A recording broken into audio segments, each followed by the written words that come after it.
জীবনে সফল হওয়ার স্বপ্ন তো আমরা সবাই দেখি, তাই না? কিন্তু কখনো কি মনে হয়েছে কেন কিছু মানুষ ঠিকই তাদের লক্ষ্যে পৌঁছে যায় আর বাকিরা মাঝপথে কোথাও যেন হারিয়ে যায়? এর উত্তরটা কিন্তু তারা কি করছে তার মধ্যে নেই। উত্তরটা লুকিয়ে আছে তারা কিভাবে ভাবছে তার গভীরে। আজ আমরা শেফ খেরার অসাধারণ বই ইউ ক্যান উইন থেকে সফলতার সেই মূল সূত্রগুলোই সহজ করে জানব, যা সত্যি সত্যি লক্ষ লক্ষ মানুষের জীবন বদলে দিয়েছে। চলুন শুরু করা যাক। তো এই আলোচনাতে আমরা ধাপে ধাপে সফলতার একটা পুরো ব্লুপ্রিন্ট তৈরি করব। প্রথমে আমরা দেখব জয়ী মানুষদের মধ্যে আসল পার্থক্যটা কোথায়, তারপর জানব কিভাবে একটা সঠিক মাইন্ডসেট সবকিছু বদলে দিতে পারে। এরপর সেই মাইন্ডসেটকে কাজে লাগিয়ে একটা অ্যাকশন প্ল্যান তৈরি করব। সাথে এটাও দেখব যে আমাদের চারপাশের মানুষ আর আমাদের নীতি কতটা জরুরি। আর সবশেষে এমন একটা ছোট্ট পদক্ষেপের কথা বলবো যা আজ এখন থেকেই শুরু করা সম্ভব। তাহলে প্রথমেই আসা যাক সেই মূল প্রশ্নে, দ্য উইনিং ডিফারেন্স, মানে যারা সফল হয় আর যারা শুধু স্বপ্নই দেখে যায় তাদের মধ্যে আসল ফারাকটা ঠিক কোথায়। একবার ভেবে দেখুন তো, কত বড় বড় আশা আর স্বপ্ন নিয়ে একটা কাজ শুরু হয়, কিন্তু বেশিরভাগ ক্ষেত্রেই মানুষ কেন মাঝপথে হাল ছেড়ে দেয়? এই প্রশ্নটার উত্তর খুঁজে পেলেই কিন্তু সফলতার দিকে প্রথম ধাপটা নেওয়া হয়ে যায়। আর উত্তরটা শুনলে হয়তো অবাক হবেন। খুবই সহজ। আসল পার্থক্যটা তারা কি করছে সেটাই না, আসল পার্থক্যটা হলো তারা কিভাবে ভাবছে। হ্যাঁ, পুরো খেলাটাই হলো চিন্তার, মাইন্ডসেটের। আসল লড়াইটা বাইরে নয়, আমাদের ভেতরেই শুরু হয়। আর যেহেতু চিন্তায় সবকিছু, চলুন তাহলে এই বিষয়টা নিয়ে একটু গভীরে যাই। আমাদের দ্বিতীয় পয়েন্ট, মাইন্ডসেট ইজ এভরিথিং, মানে মানসিকতাই সবকিছু। কিভাবে আমাদের অ্যাটিটিউড বা দৃষ্টিভঙ্গি আমাদের চারপাশের বাস্তবতাকে সত্যি সত্যি গড়ে তোলে, সেটাই এখন দেখব। বইটাতে একটা দারুণ উদাহরণ দেওয়া আছে। ধরুন একটা অফিসে দুজন লোক একই পদে জয়েন করল। প্রথমজন সারা দিন ভাবে, কি বোরিং কাজ, এটা করে আমার কি হবে? আর দ্বিতীয়জন ঠিক উল্টোটা ভাবে, এই সুযোগে আমি সব শিখে নেব, নিজেকে আরও দক্ষ করে তুলব। এবার বলুন তো, বছর ৫ পর দুজনের মধ্যে কে ম্যানেজার হবে? উত্তরটা আমরা সবাই জানি, তাই না? দেখুন, পরিস্থিতি কিন্তু দুজনের জন্যই এক ছিল, কিন্তু শুধু ভাবনার পার্থক্যের কারণে তাদের ভবিষ্যৎটাই বদলে গেল। শিব খেরা এই ব্যাপারটাকেই একটা অসাধারণ লাইনে বলেছেন, winners don't do different things, they do things differently.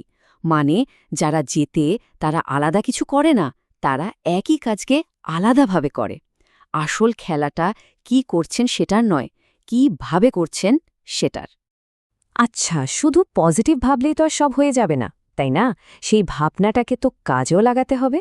আর এখানেই আসছে আমাদের তৃতীয় point, the action plan for success. চলুন দেখি এই মাইন্ডসেটকে কিভাবে একটা সত্যিকারের প্ল্যানে বদলে ফেলা যায়। সাকসেস কিন্তু কোনো লটারি না যে হঠাৎ করে লেগে গেল, এটা একটা প্রসেস।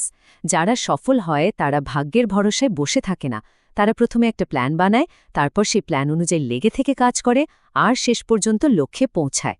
শচীন টেন্ডুলকারের কথাই ধরুন না, শুধু ট্যালেন্ট থাকলেই তো হতো না, উনি ভোর ৫টায় উঠে প্র্যাকটিস করতেন। ট্যালেন্ট আর হার্ডওয়ার্ক, এই দুটো যখন একসাথে হয় তখনই আসল সাফল্য আসে। আর এই প্ল্যানিংয়ের ক্ষমতা কিন্তু মোটেও ছোট করে দেখার মতো না। হার্ভার্ডের একটা স্টাডিতে দেখা গেছে, যারা নিজেদের গোল বা লক্ষ্যগুলো খাতায় লিখে রাখে তারা বাকিদের চেয়ে প্রায় ৩ গুণ বেশি সফল হয়। ভাবা যায়, শুধু মাথায় না রেখে একটা কাগজে লিখে ফেলার মতো ছোট্ট একটা কাজ এতটা শক্তিশালী। ওকে, মাইন্ডসেট ঠিক হলো, প্ল্যানও রেডি, কিন্তু আমরা তো একা থাকি না, তাই না? আমাদের চারপাশের মানুষজন, আমাদের পরিবেশ, এগুলোর কি হবে? এটাই আমাদের চতুর্থ point, your people, your principles, মানে আপনার চারপাশের মানুষ আর আপনার নীতি, যা আপনাকে গড়তেও পারে আবার ভেঙেও দিতে পারে। ব্যাপারটা খুব সহজ। আমরা যাদের সাথে সবচেয়ে বেশি সময় কাটাই তাদের মতোই হয়ে যায়।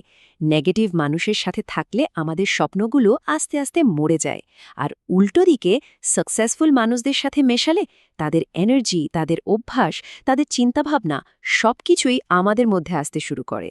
একটা খুব চালু কথা আছে, আপনি যদি ৫ জন উদ্যোক্তার সাথে মেশেন তাহলে ষষ্ঠ উদ্যোক্তাটা আপনিই হবেন। আর এই কথাটাই এই বিখ্যাত উক্তিটাতে বলা হয়েছে, you are the average of the 5 people you spend the most time with. মানে আমরা আমাদের সবচেয়ে কাছের 5 জন মানুষের একটা অ্যাভারেজ। কথাটা একবার ভাবলেই বোঝা যায় এটা কতটা সত্যি। তাই কাদের সাথে মিশছি এটা বেছে নেওয়াটা কিন্তু খুব জরুরি। শুধু ভালো সঙ্গ বা পরিবেশই নয়, সততা বা ক্যারেক্টারও কিন্তু সবচেয়ে বড় সম্পদ। একটা রেপুটেশন বা সুনাম গড়তে হয়তো 20 বছর লেগে যায়, কিন্তু সেটাকে মাটিতে মিশিয়ে দিতে মাত্র 5 মিনিটই যথেষ্ট। অসৎ পথে হয়তো কিছুক্ষণের জন্য লাভবান হওয়া যায়, কিন্তু লং রানে সবচেয়ে বড় ক্ষতিটা কিন্তু নিজেরই হয়। এতক্ষণ আমরা ব্যক্তিগত সাফল্যের কথা বললাম। এবার আসা যাক সাফল্যের সর্বোচ্চ স্তরে। আমাদের পঞ্চম point, true leadership is service, মানে সত্যিকারের নেতৃত্ব হল সেবা করা। লিডার বা নেতা বলতে আমাদের মাথায় কি আসে? যে হুকুম দেয়? একদমই না। সত্যিকারের লিডার তিনি, যিনি অন্যদের সফল হতে সাহায্য করেন, তাদের জীবনটা সহজ করে দেন। লিডারশিপ মানে পাওয়ার দেখানো নয়, লিডারশিপ মানে সেবা করা, দায়িত্ব নেওয়া। এর চেয়ে ভালো উদাহরণ আর কি হতে পারে? মাদার তেরেসার কথা ভাবুন। তার কোনো রাজনৈতিক ক্ষমতা ছিল না, কোনো বড় পদ ছিল না, কিন্তু শুধু সেবা করার মানসিকতা দিয়ে উনি পুরো পৃথিবীকে অনুপ্রাণিত করেছিলেন। এটাই হলো সত্যিকারের লিডারশিপের শক্তি। তো আমরা মাইন্ডসেট নিয়ে কথা বললাম, প্ল্যানিং, আমাদের চারপাশের মানুষ, এমনকি লিডারশিপ নিয়েও কথা বললাম। কিন্তু সব শোনার পর সবচেয়ে বড় প্রশ্নটা হলো, শুরুটা করব কিভাবে? আজ থেকে, ঠিক এখন থেকে কি করা যায়? চলুন আমাদের শেষ পয়েন্টে সেই প্রথম পদক্ষেপটা জেনে নিই। সবচেয়ে সহজ আর সবচেয়ে কাজের স্টেপটা হলো ঠিক এখনই আগামী 3 মাসের জন্য নিজের একটা পরিষ্কার লক্ষ্য ঠিক করে সেটাকে লিখে ফেলা। লক্ষ্যটা যেন একদম স্পেসিফিক হয়, যেটা মাপা যায়। আর হ্যাঁ, শুধু লিখলেই কিন্তু হবে না। কাজটা হলো প্রতিদিন সকালে ঘুম থেকে উঠে ওটা একবার করে পড়া। বিশ্বাস করুন, এই ছোট্ট একটা অভ্যাস, এই একটা হ্যাবিটই আপনার পুরো জীবনটা বদলে দেওয়ার ক্ষমতা রাখে। তাহলে পুরো আলোচনার শেষে প্রশ্নটা নিজের কাছেই করার মতো, প্রথম পদক্ষেপটা কি হবে? কি সেই একটা লক্ষ্য যা আজই লিখে ফেলা যায়?